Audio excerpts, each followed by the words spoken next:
Hello and welcome everyone to a new video on your channel, Mr. Tech Tips. Before watching the video, don't forget to subscribe to our channel and don't forget also to like this video. In today's video, I will show you how to share your live location on iPhone with iOS 26. To do this, it's very simple. You have just to go to settings and after that, go to privacy and security. And on privacy and security, as you can see, there is like two options. The first one of tracking.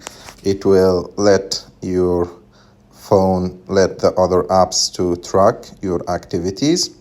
And the second one is the location services, which is more important.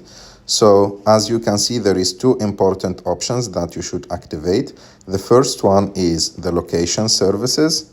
You should activate the first option. And the second one is share my location. And as you can see here, you should activate the last option, which is share my location.